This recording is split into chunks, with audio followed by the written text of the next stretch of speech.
Bien, vamos a profundizar en este tema. Vamos a seguir en Estados Unidos, en la ONU, porque durante la sesión ordinaria de la Organización de las Naciones Unidas, que ya les dijimos que con 187 países que votaron favorablemente la resolución que condena el bloqueo estadounidense contra Cuba, bueno, ahí estuvo en Nueva York nuestra enviada especial, Aisa García, quien nos va a precisar cómo se expresó la mayoría de los países en torno a este tema.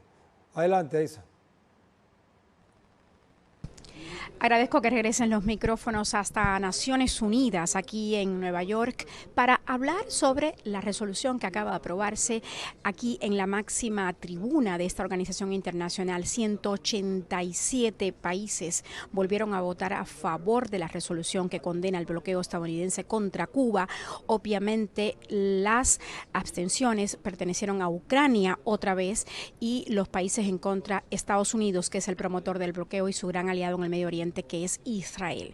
A esta hora tenemos aquí a uno de las personas que más se ha dedicado a decir aquí en Estados Unidos basta de bloqueo, es el señor José Oro, quien es integrante de uno de los movimientos de solidaridad con Cuba más fuertes que hay aquí en Estados Unidos. ¿Cómo ha visto usted la votación, señor Oro? La votación fue demoledora, fue una demostración clara, no solamente por las cifras, sino por la energía que manifestaron los oradores y sobre todo porque se pronunciaron en varias ocasiones palabras muy fuertes que no son comunes en las Naciones Unidas, como genocidio, violación de derechos humanos, violación del derecho a la vida y la felicidad, y que estamos cansados de tener que votar por décadas contra esta resolución y que el gobierno de los Estados Unidos no tome ninguna acción positiva, seria y responsable para ejecutarla. ¿Ustedes como movimiento de solidaridad con Cuba esperaban algún cambio en la política del actual gobierno, tomando en cuenta que Donald Trump adoptó 243 medidas coercitivas contra Cuba que endurecieron el bloqueo? Y bueno, se esperaba mucho dentro de la comunidad aquí estadounidense en este país. Yo entrevisté a varias personas y esperaban muchísimo que Joe Biden cambiara esa política. ¿Usted qué opinión tiene? Yo personalmente esperaba de que eso sucediera. ¿A Y qué usted acredita que no sucedió? a que realmente en Estados Unidos hay un partido único, no hay dos partidos. Es el partido de Wall Street y del complejo militar industrial, el partido que quiere eternizar un mundo unipolar, tan utópico como un tercer Reich milenario fuera en el pasado. Entonces, no hay expectativas de que el bloqueo finalice a corto tiempo antes de que termine la administración de Joe Biden. ¿Cuál es su postura? Yo creo que sí puede pasar. El problema es que es difícil de pronosticar porque ellos no funcionan sobre la base de principios.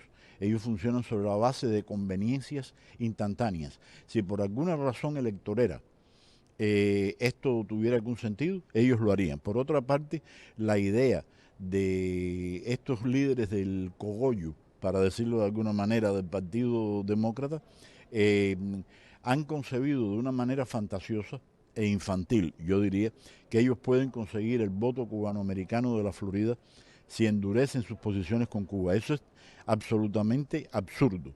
El voto cubanoamericano de la Florida está controlado por una mafia muy vocal que va a votar republicano siempre.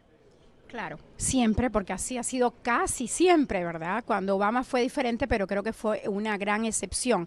O sea, estamos a un año de las elecciones en Estados Unidos, el bloqueo sigue y cada vez se recrudece más. ¿Ustedes como grupos de solidaridad tienen planeado continuar con esta lucha? Naturalmente, nosotros no somos un grupo de, por ejemplo, de acciones caritativas, nosotros somos un grupo de acción política. La estrategia que tenemos no es ningún secreto.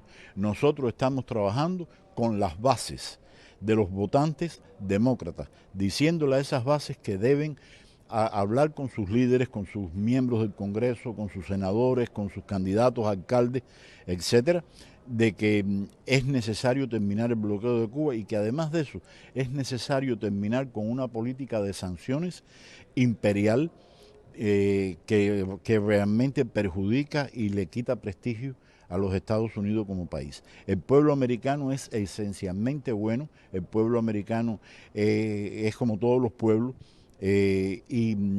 Realmente hay una separación completa, un divorcio total entre las altas esferas políticas del país controladas, como ya decía anteriormente, por Wall Street y por el complejo militar industrial principalmente, y su pueblo. Hay una desinformación enorme, por eso yo le agradezco a ustedes, Telesur, que tengan la tremenda acción de venir a proclamar la verdad en el medio de un mundo donde hay una avalancha de calumnias y mentiras por parte de los medios canallas del imperialismo.